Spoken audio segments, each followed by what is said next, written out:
Good afternoon, I'll call the meeting to order. I'll begin by acknowledging we are in Treaty 1 territory in the traditional homeland of the Métis Nation. My name is Neil Hart and I'm chairing today's panel.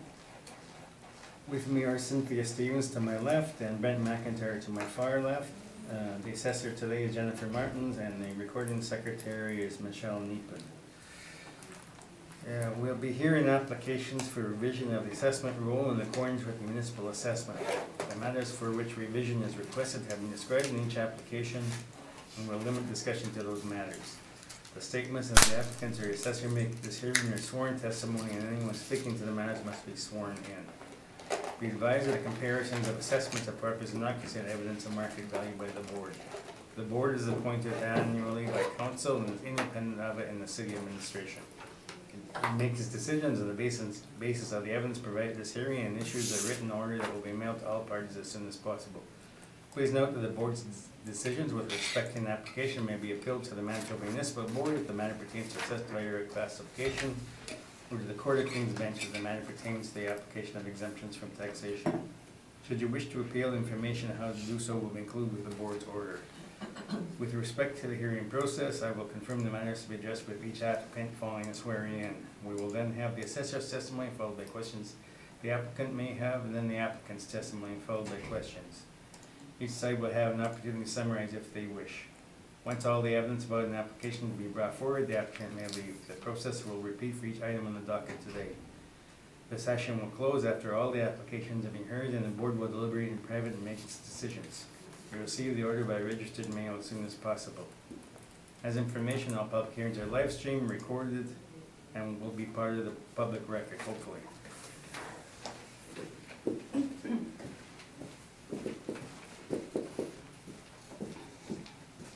you swear me? Yeah. Can you state your full name, please? Jennifer Suzanne Martins. Do you swear that the evidence you're about to give at this hearing should be the truth, the whole truth, and nothing but the truth, so help you God? Can you state your full name, please? Do you affirm that the evidence you're about to give at this hearing should be the truth, the whole truth, and nothing but the truth? Okay, the first item on today's agenda is 133 Matheson Avenue East. So you can begin. Thank you. This is file number 19-2339, roll number 1407-184-3100. The assessed value is $6,133,000. The classification is 40. Liability status is S. This is an apartment. There's one building with 5 stories built in 1991 with 62 suites and 62 outdoor parking spots. On page 2, we have the income value summary. For suite mix, we have 46 one-bedroom units, 16 two-bedroom units, with an average monthly rent per unit at $862.19. The vacancy rate is 3%. The expense rate is 50.72%, with a capitalization rate at 5%, giving us the $6,133,000. On page 3, we have some rent comparables. Page 4 is the capitalization rates. And page 5 is the cap rate evidence, which is not meant to be comparable specific to the subject property. It's instead an example to illustrate the accuracy of the model and substantiate the model-derived capitalization rates. Page 6, we have some municipal act excerpts. And page 7 and 8 is the income information that was received from the property, with a small map and an overhead picture on page 9. Thank you. Any questions, Mr. Chairman? Thanks, Mr. Chairman, and perhaps can I suggest, there'll just be a couple of questions on capitalization rate in this case, and if I could ask those questions to be carried forward to the remainder of the Okay. meeting as well. So, Ms. Martins, could I ask you and board members to turn to page 5 briefly, please? So these, you mentioned in your submissions that they're not meant to be comparables as such, but they're just meant to just demonstrate the accuracy of the model. Yes. Is that okay? So the department has not given you the information information this afternoon to indicate the potential rents that were used, the vacancy allowances, or the expense ratios and how those were derived, correct? Correct. And then, this is, I think, self-evident, but just to be clear, on page 2 then, the valuation of the subject is entirely model-driven from top to bottom, including the cap rate, correct? Correct. Mr. Chairman, those are my questions, thank you. Okay, Brent, any questions? There's just one on the mailer, because you're showing 16 two-bedrooms and they're showing 17. Down in the table, this on page 8. Yes, we have a difference in the numbers. So you didn't look any further into that? No, I didn't have a chance. Okay, thank you. Cynthia, any- No, I'm just thinking. Okay, did you compare the NOI on the mailer to see if it was similar to what the model predicted? No, I can't see, it says 298, so just under 299 versus 306. Okay, without looking at the expenses too much. Okay, that's it, you can proceed. Thanks, Mr. Chairman. Actually, Mr. McIntyre's question's a good one, because I didn't pick up on that. I've also used the same number of suites, and I've used, as opposed to the reported number of suites for the 2-bedroom 17, I've also put 16 in my brief. Having said that, the numbers we're stabilizing include all the rent from all the suites, so it wouldn't affect the calculations, but you're right, there's a discrepancy there, so. Could it be the caretaker's suite? It might be, but I'm not sure. I'm really not sure. I'll cut to the heart of it, Mr. Chairman, if I could, please. If I could ask the board members and Ms. Martins to turn to our page 8. And this will be a common theme, just to get to the heart of the matters very quickly. So on page 8, we've got our suggested valuation that comes in, as you can see on line 35, at a total capital value of $5,425,000 rounded. Mr. Chairman, your question was a very good one as to the actual NOI, which was 298 for 2017 relative to the what was actually happening with the model.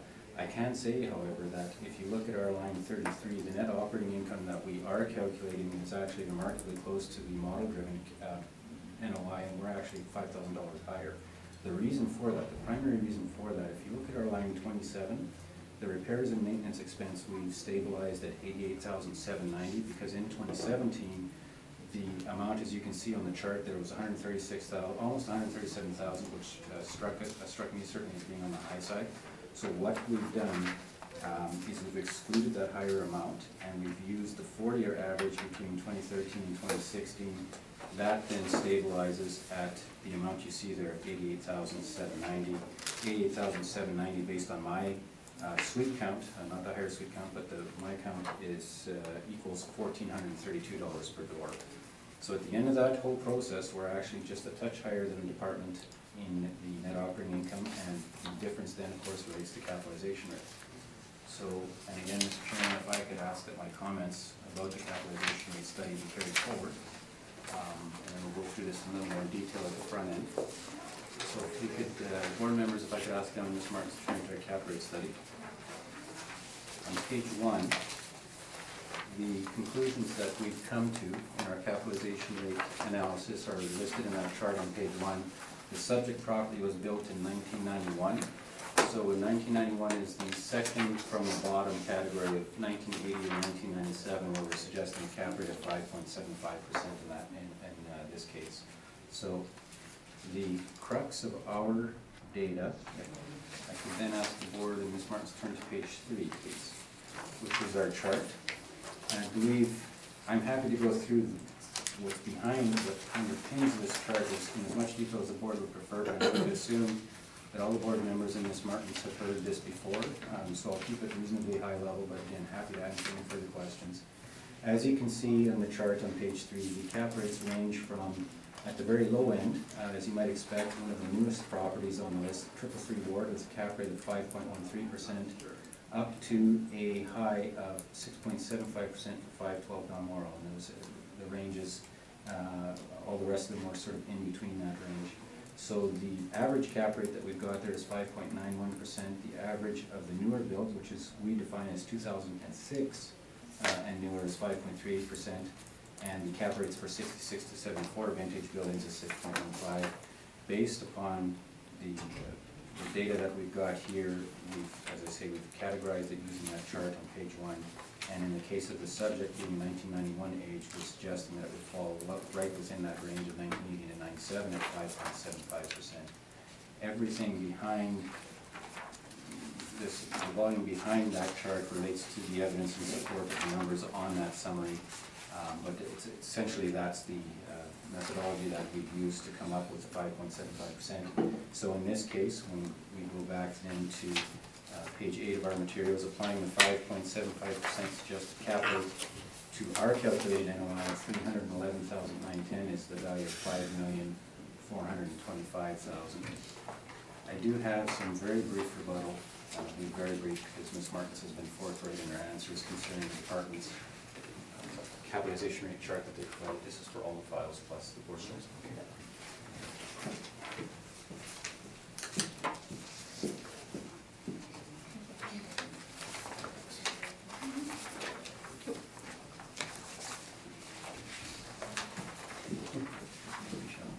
Can I have one of those? Here's my copy. Can. It doesn't have the text. So I'm going to get you another one with the Okay, text. that's okay. I can grab one of theirs. Okay. Thank you very much. So I'm not gonna belabor this again. I know we've all heard this story before. On page 1, or sorry, page 2,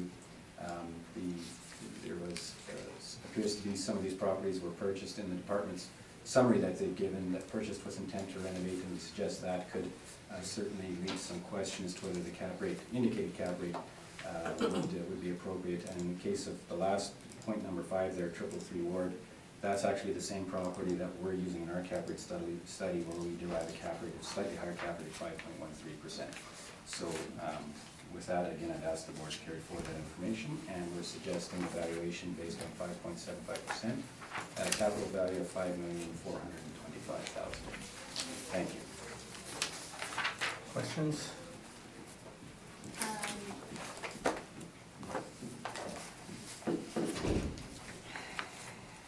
Yes, with your rebuttal evidence, the purchase with the intent to renovate, do you know what any of these renovations included? The only information that we had, so if one turns to, on our rebuttal package now, turn to page 11. The question, and this is one for Rock Street, 191 Rock. If I'm saying that right. On question 16, it says, site up, do you intend to make major repairs? Yes. And then what was estimated there was $100,000 in site upgrades, or suite upgrades, I should say. And so that was one item of information. And on page 17, there is an email that was received from the managers of the property at 285 Maxwell talking about the purchase with intent to renovate, roughly a cost of $413,000 to renovate the kitchens and bathrooms. So that's the information I understand that we have on that particular point.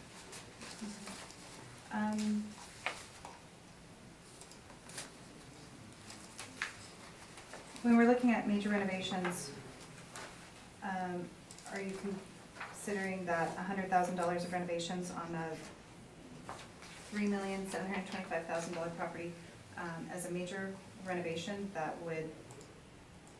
If that's all it was, if $100,000 in and of itself is all it was, I would agree with you, that's a low proportion relative to the 3 million. I do not quibble on that point. Thank you. Any, Brent, any questions? I have no questions. Cynthia? Are you aware of the general condition of this property at all? Truth be told, no, I have not inspected it. I'm gonna suggest it's in, knowing who the managers are, it's gonna be in reasonable condition, and it's 1991 construction, so I'd say my assumption would be it's in reasonable shape. Are you aware of, has it had any renovation at all, or you think it's in the original? I'm not aware of any substantial, I mean, there's ongoing maintenance, I'm not aware of any substantial renovations. Okay, that's all I had, thanks. Okay, I noticed it's got an institutional exemption. Yes, Seems to be owned by a, it's, yes, I believe, the exact, well, I think it's, if I'm not mistaken, it's elderly persons. elderly persons, but not, is it not rent geared to income then, if, since you're using the actual income from it? Well, no, that I don't believe so, no, I don't think it's a low income, unit, there's certainly nothing that I've been made aware of that would, I think it's meant for seniors, but not based on, sorry, Mr. Chairman, to be clear, when I say geared to income, I think of the structure that I've seen with MHRC and such, where your rent is based on a percentage of your total income. Yeah. Okay, that's not this, that's not. That's not this. it, I didn't think it was, but Yeah. trying to clarify, thank you for that.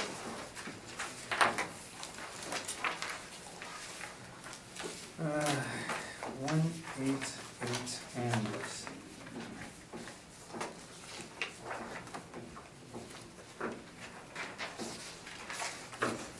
Okay, you can begin. Thank you. This is file number 19-4720. Roll number 1404173510. The assessed value is $337,000. Classification is 20. Liability status is taxable. This is an apartment. It's one building with 2 stories, built in 1949. There are 6 suites with 6 outdoor parking spots. On page 2, for the suite mix, we have 1 bachelor, 3 one-bedroom, and 2 two-bedroom. We have an average monthly rent per unit at $537.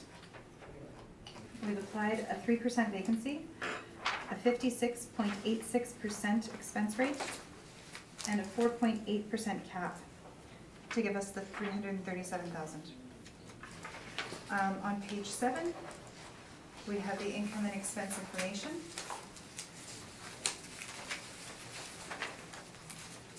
And then on page 9, there's a small map to show where the property is located and an overhead picture.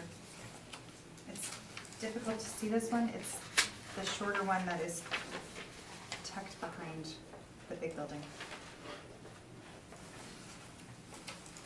Thank you.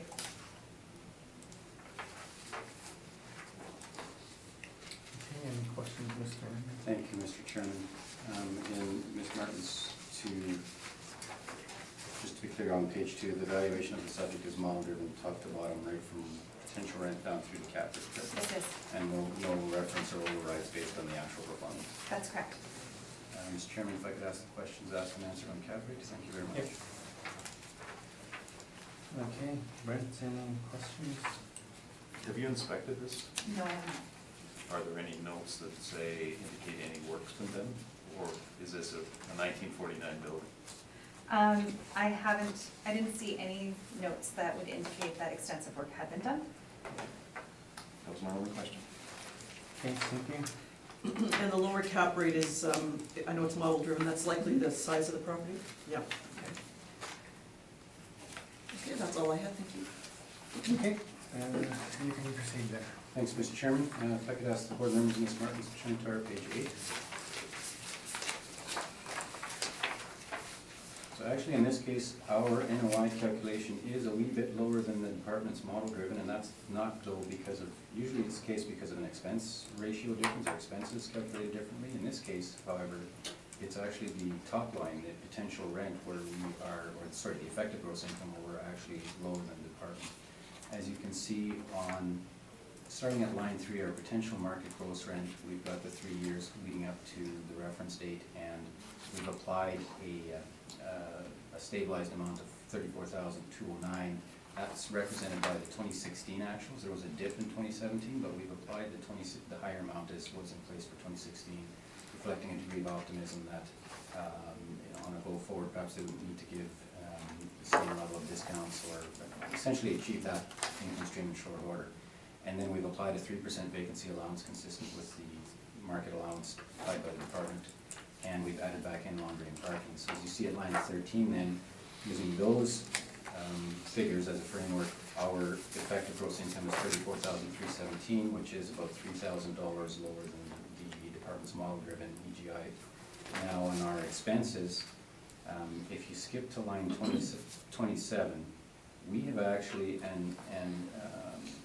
the question was asked about whether there had been significant work. There hasn't been huge, massive amounts of work, but if you look at the 2013, which is the 13,781, and then the 2016 amount and 2017 amounts of 11,532 and 9,115, those amounts relative to the income being generated by this property are very high and quite frankly not sustainable. You can see the actual, when you look at the columns for the actual NOIs for 2015, 16, and 17, the expense ratios range between 72% and 89%, and that simply is not sustainable for a building like this. And granted, it's older, and that's all well and good, but if you're valuing this property and you're getting, the property's throwing off $3,300 a year, that's not gonna generate a lot of interest. So what we've done, those higher amounts certainly would reflect a degree, at least some degree of having the suites in a little bit better condition, and we're assuming that an investor would not assume that level of investment, especially given the lower rents they're charging. So we've assumed, as you can see there on line 27, a $3,000 repairs and maintenance stabilized expense in this case, which I believe is based on $500 a unit. Yeah, so it's based on a $500 per unit stabilized amount. So using all of that, we come in at a total expenses of $21,222, which is very close to the department's model-driven expense amount. But again, our EGI was lower, so our NOI is $13,095. And for the reasons set forth in the cap rate study, with this older building, we're suggesting the cap rate is 6.25, leading to a suggested value of $210,000 in this case. Thank you. Questions? No, thank you. Brent? I have no questions. Okay. Nope. I just got a question for you, Ms. Martins. Now I'm looking at this location, actually. The north end location, across the street from, across the east of Main Street. No location premium on the cap rate? If there was, it was added in and balanced out with the size, location, and any other adjustments that are involved in the model. Okay, I wasn't certain if being on the east side of Main Street would receive the same location premium that it would be on the other side of the street. Okay.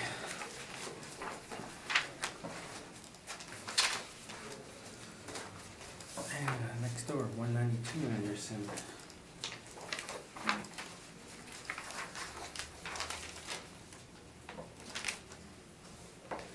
You can proceed. Thank you.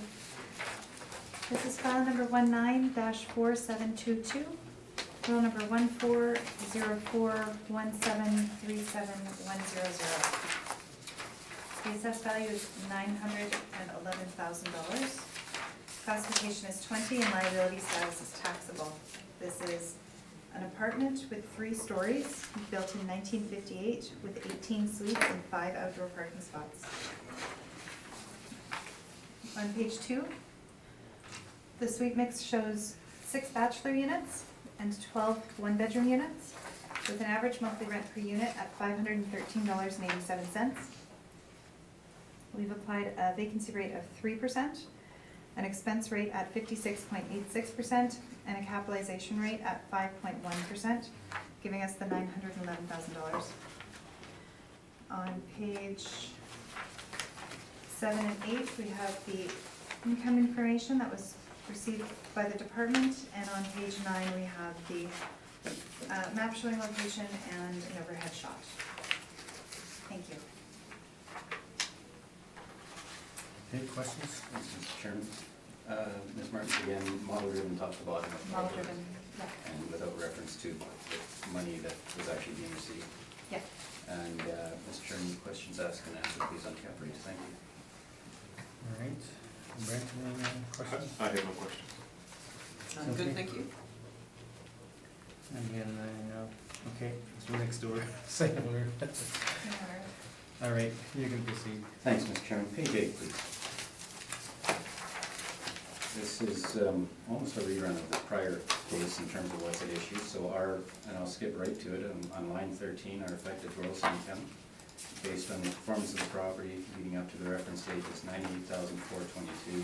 That's using the actual 2017 potential gross of $97,540, and then the 3% stabilized vacancy allowance. The 3-year average vacancy was a little bit higher, but 2017 was actually 0, so it had been improving, and we're using the 3%, and then adding in the long-range parking incomes. We have stabilized the expenses at line 31 at $56,357, which is actually just a touch lower than the model-driven expense totals, and our expense total includes a stabilized allowance of $20,088 for repairs and maintenance, based on the 3-year average between 2015 and 2017. So that 3-year average base results in a equals a per suite repairs and maintenance cost of $1,116. So applying those expenses to the effective gross, or taking those expenses off the effective gross income, results in an NOI we're suggesting of $42,065. So again, that difference is about $4,500, and that can be attributed to not the expenses, but the EGI calculation. For the reasons in our cap rate study, we're suggesting 6.25% for this property, and that results in a request this afternoon of $673,000. And again, to remind the board, this is a 1958 build, so it falls within that range at the 6.25%. That range starts at 46 and ends at 1959, as you'll note in the study. So we respectfully request a reduction to $673,000. Thank you. Any questions? No, thank you. All right, Brent? I have no question. Cynthia? No, I'm good, thanks. Okay, we're just trucking along here. Actually, I have an extra one. Do you? Yeah. Thank you. Yep. Good thing I can't count that. It gets confusing. 1290 Aberdeen.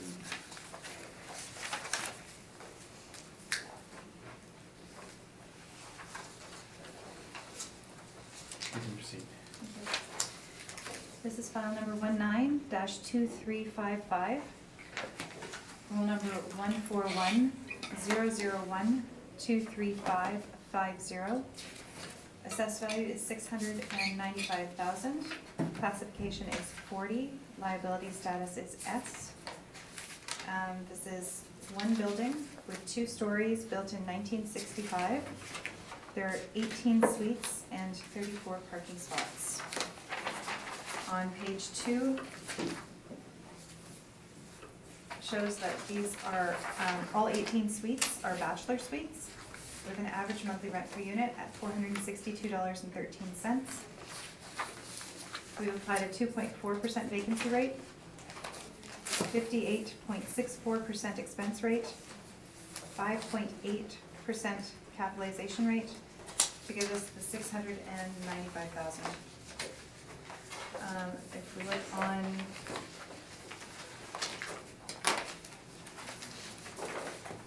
the income information starts on page 7 and goes to page 10.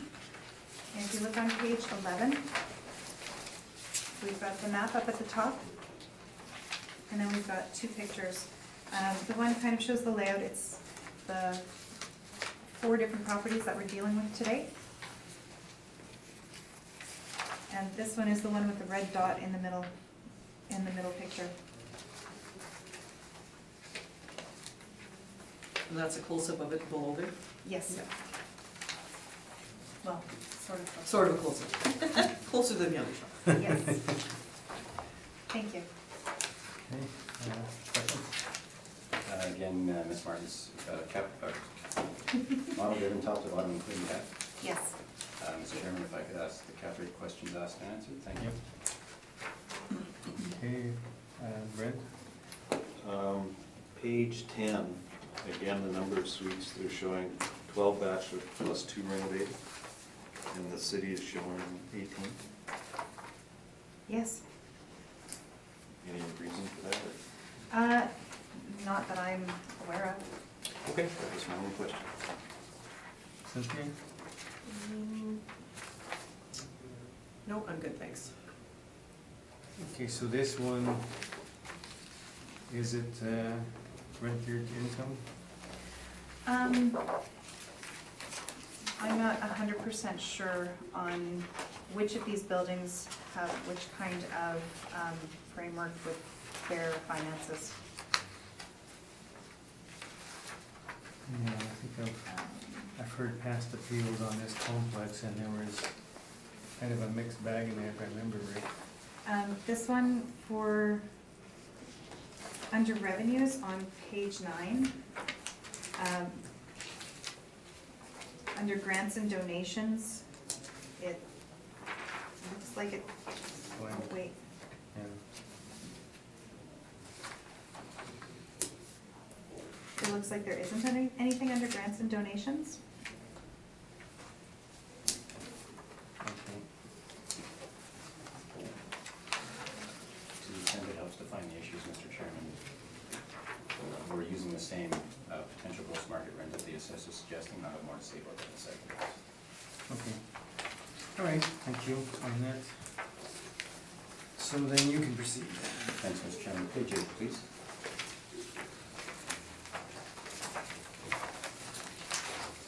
So the rent geared income, I believe that is, notwithstanding that it doesn't show grants here, I actually think the rent geared income is a factor here, because the actual, if you look on, actually, if you have Miss Martin's brief open while you've got our brief open on page 8, you can have Miss Martin's brief open on page 9.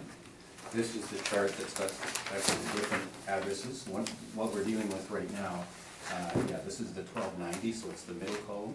So what you'll see in that middle column is the actual tenant rent received was $72,408, and this is in it's the fiscal year ended March 31st, 18, so it's effectively the 17-18 year. And that, we believe, is not representative of market. We believe that's a function of effectively, rent geared to income or reduced rents being charged for this property because of the policies of the owner. So we have applied in our page 8, we've applied the potential market gross rent of $99,820, consistent with the suggested PGI that the model has generated for the subject, and we've also applied a 2.4% vacancy. So at the end of that process, the effective gross income that we're stabilizing, as you can see on line 13, is $97,424. That's significantly higher than the 2017 actuals, but we're comfortable with that. Now, to the left, there was a change in reporting of this property and the neighboring properties where the statements used to be just combined. So for 2017, they actually split them out as shown on this chart, and that's what we've used as the, as opposed to the combined numbers, that's what we've used in our stabilization for these properties. So the expenses, line 31 of our suggested valuation on page 8, our expenses are $69,292. So that is significantly higher than the department's model-driven expenses of $57,129. So the expenses are, as shown, they're based on the 2017 actuals, including the repairs and maintenance of $11,929 and the other figures as you see there. So the NOI that results from our stabilized methodology there is $28,132, and we're suggesting a capitalization rate in this case of 6% for the subject.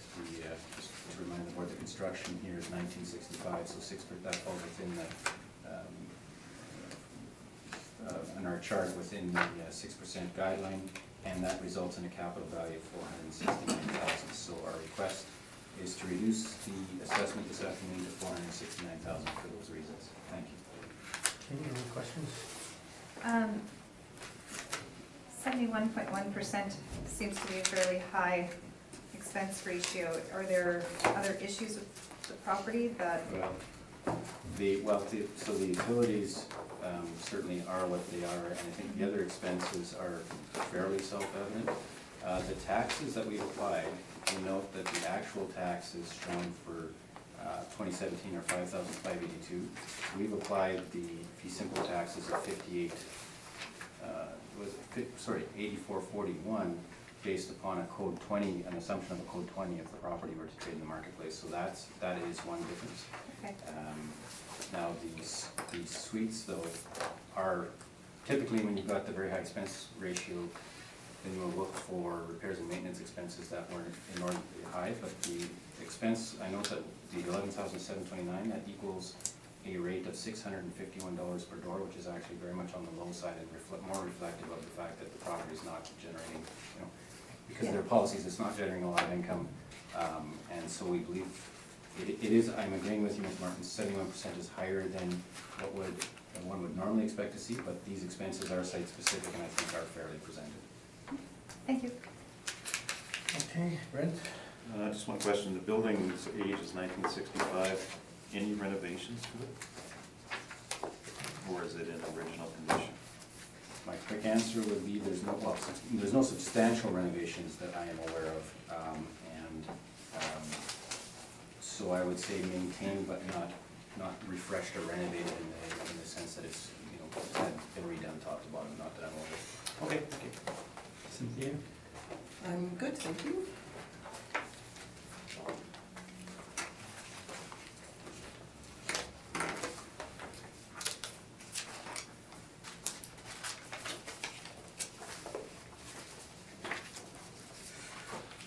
Okay, and then good to.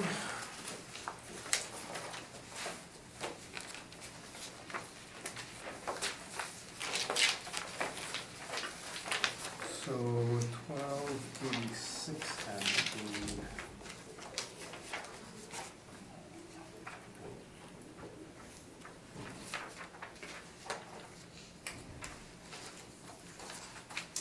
We can begin. Thank you. This is file number 19-2353, roll number 14100123560. Assessed value is $1,535,000. Classification is 40, liability status is S. This is one apartment building, 2 stories. Actual year built, 1965, with effective year built, 1974. 20 suites with 6 outdoor parking spots. On page 2, the suite mix shows 1 bachelor, 11 one-bedroom, 8 two-bedroom, with an average monthly rent per unit at $788.85. The vacancy rate is 2.4%, an expense rate at 50.16%, and a capitalization rate at 6%, giving us the $1,535,000. The income information is from page 7 through page 9, with again a map and 2 pictures on page 10, and again showing the same map as the last one and the same middle picture, but the bottom picture is showing closer picture of the subject property. Thank you. Okay, questions? Model driven top to bottom with no override, correct? Correct. Thanks, Mr. Chairman. Okay, Brent? I have no questions. Cynthia? Nope, good, thanks. Okay. Page 8, please. Just throw this on the ground.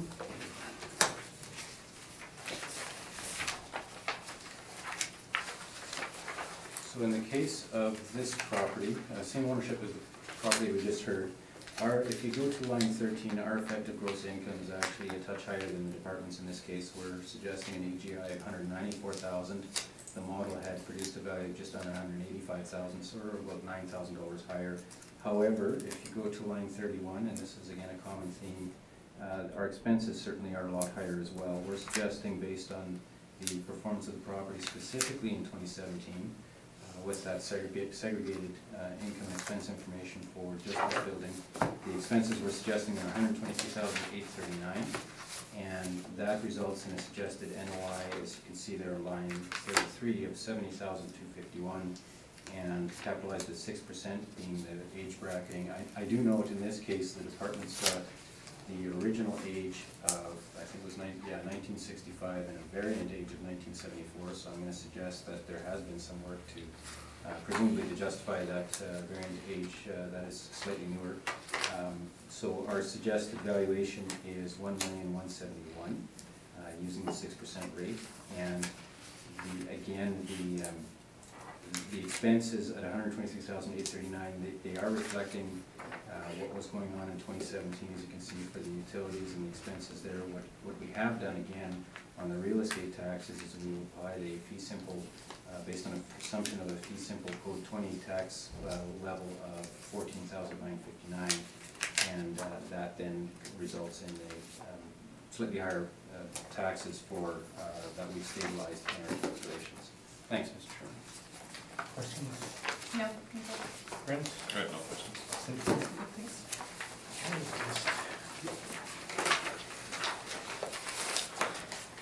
We might get out here before the morning session.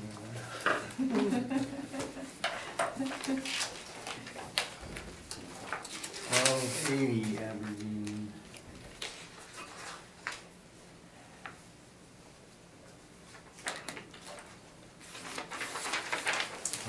Thank you. This is file number 19-2351, roll number 14100123555. The assessed value is $446,000, classification is 40, institutional, liability status is S. This is one apartment building,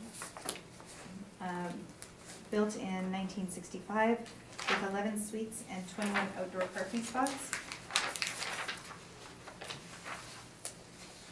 On page 2, our suite mix shows 6 bachelor units and 5 one-bedroom units, with an average monthly rent per unit at $460.27, a vacancy rate of 2.4%, an expense rate at 58.64%, and a capitalization rate at 5.5%, giving us the $446,000. The income information starts on page 7 and goes to page 8. And then again, the same map and the same picture in the middle of the page, and on the bottom with a close-up of this building. Thank you. Questions? Thanks, Mr. Chairman. We'll go from top to bottom with no overrides, correct? Correct. Thanks, Mr. Chairman. Okay. Anything, Brent? I have no questions. I'm good, thanks. Okay. Just have one question here. Compared to the last unit was renovated effective age 74. It has a cap rate of 6%. And this one got an effective age of 65 and a cap rate of 5.5. Seems Yes. counterintuitive, That's our model. except for size. It seems like the size is the driving factor in the cap rate and not the age. It seems that that might be more the case in these. Okay. Thank you. You can proceed. Thanks, Mr. Chairman. Page 8, please. So again, actually, this is the third of 4 properties in this same owner, by the same owner, same ownership structure. So if you go to line 13, our effective gross income is actually a wee bit higher than the departments by quite a margin here, about $15,000. We're at $74,247, whereas the model had suggested $59,298. Again, though, we are significantly also higher on the total expenses at line 31 at $52,570. Again, same suggestion as I had presented to this board for the previous 2 properties. It's reflecting what was actually happening with the expenses in 2017. And again, the repairs and maintenance in this case is $9,215, which certainly is not high by any stretch. It equals a rate of $838 per door. So for property of this vintage, that's not in any means, I'd suggest, extravagant. So that results in a total NOI then of $21,677. At the end of the day, we're coming in reasonably close to the NOI, but still a little bit lower than departments with the application of those stabilized figures. And for the reasons set forth in the capital study, suggesting 6%, to suggest then a capital value of $361,000. Thank you.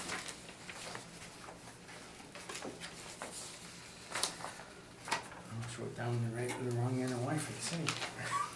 Okay. Questions? No, thank you. Brent? I have no questions. I'm Cynthia? good, thank you. Okay. I'm good. And the last one in this complex, 1300 Aberdeen.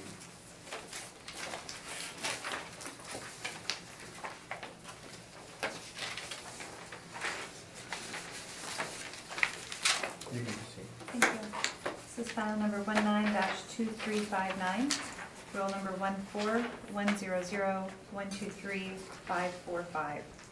The assessed value is $350,000. Classification is 40, institutional property. Liability status is S. This is one apartment building, built in 1965 with 9 suites. On page 2, the suite mix is 4 bachelor units and 5 one-bedroom, giving us 9 units with a monthly rent of $442.15, with a vacancy rate of 2.4%,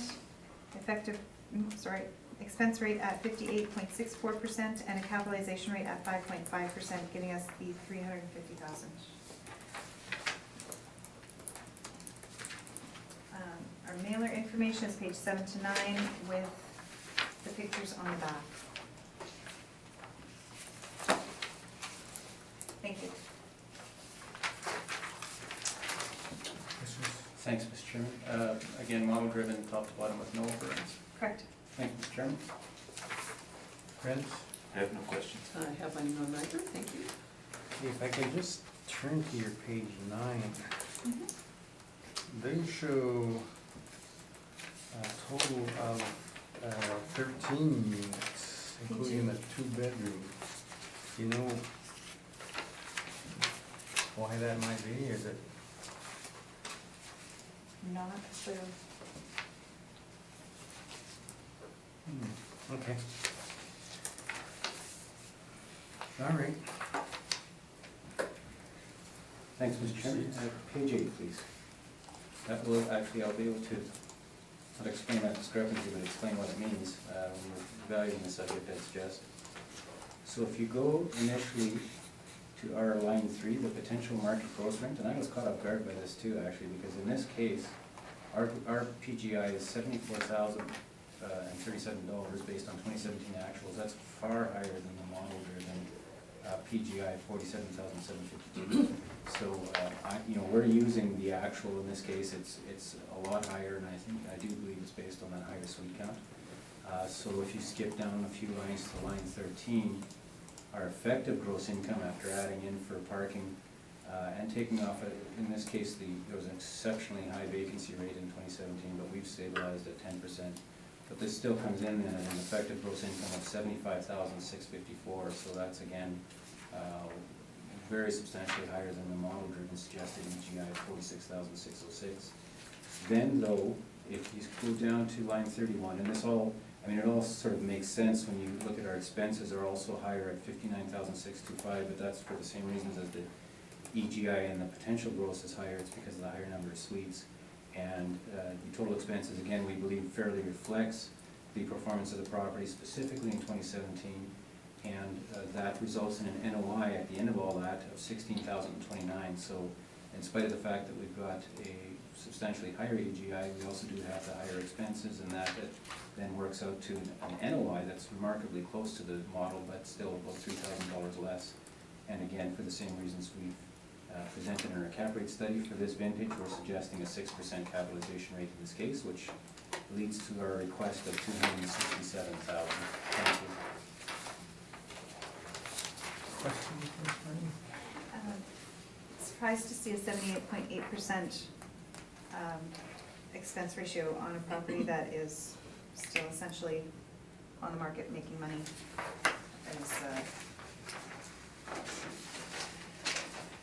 It certainly, I think we're fairly reflecting what was happening in 17 now. Here's the expenses that we calculated, includes the $10,891 for the repairs and maintenance. Now, I've suggested in the text of my brief that was based on, or equals a rate of $1,210 per suite. But I'm guessing that was based on, the lower suite count, so that would have to be adjusted. So again, 78%, Ms. Martins, I would agree with you, is higher than you would typically see. I do think we're fairly reflecting the performance of the properties on both top line and bottom line. Okay, thank you. Any questions, Brent? No, I have no questions. Cynthia? And my question has been answered, so I have nothing, thank you. I just got a question on your taxes. Your stabilized taxes are lower than your actual? Yes, exactly, so in this case, it worked in the reverse, because we're taking the assessment as it was. So the assessed value, the reason for this, the assessed value in place as of April 1, 2018, must have been lower, and that would actually drive the lower taxes using the code 20 relative to what was actually happening on the financial statement. That's the only Okay. explanation I have on it. But yeah, Right. as opposed to the previous 2 or 3 actually, where they were a touch higher, Yeah. this one's going a touch lower. Okay. All right, thank you.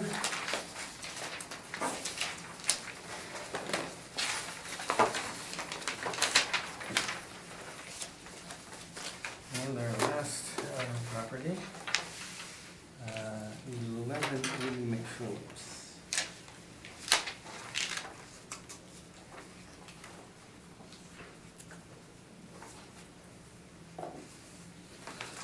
You can proceed. Thank you. This is file number 19-2672. Roll number 1406090000. Assessed value is $2,299,000. Classification is 20. Liability status is taxable. This is one apartment building with 2 stories. Actual year built is 1960. Effective year built is 1976. 17 suites and 11 outdoor parking spots. On page 2, we have that all 17 units are 1 bedroom with an average monthly rent per unit at $945.25. Vacancy rate is 3%. Expense rate is 42.23%. And a capitalization rate at 4.7%, giving us the $2,299,000. There's income information, page 7 through 9, and a map and an overhead photo on the back of the brief. Thank you very much. Okay, any questions? Model driven top to one. Yes. Thanks, Mr. Chairman.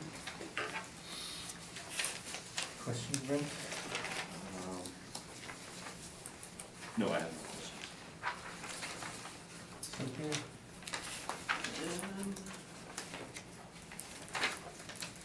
So the actual rents here on page 7 appear to be a bit lower than what the model has kind of come up with here, correct? Yes. Yeah.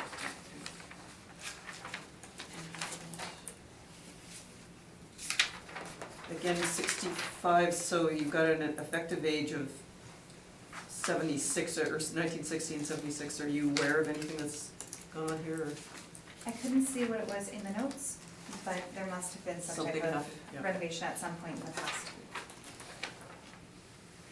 Okay, that's all I have, thanks. Okay, I'm just looking at the financials. They got an NOI of $1,400, but I notice that includes almost $90,000 in mortgage payment.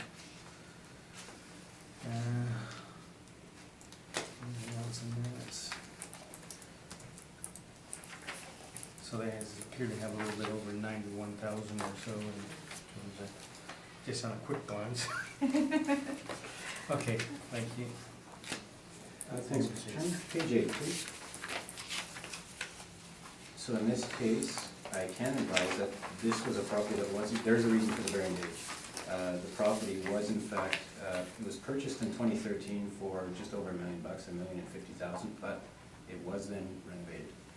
So there was full renovations done with appliances, flooring, kitchens, baths, and roof and landscaping, and the roughly, I don't have the actual plans, but the rough cost was quoted at $665,000. So that's the reason for the variant age.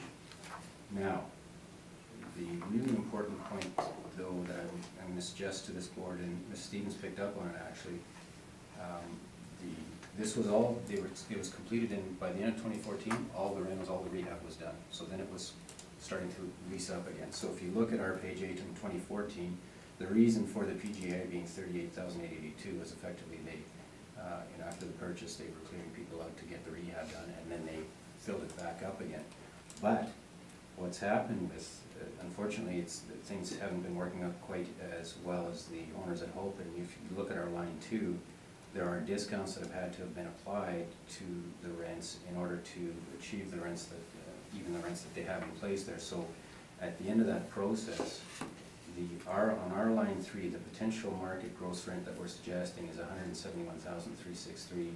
That is still, though, substantially lower than the model suggesting. It's $192,831. That includes vacancies and discounts and such.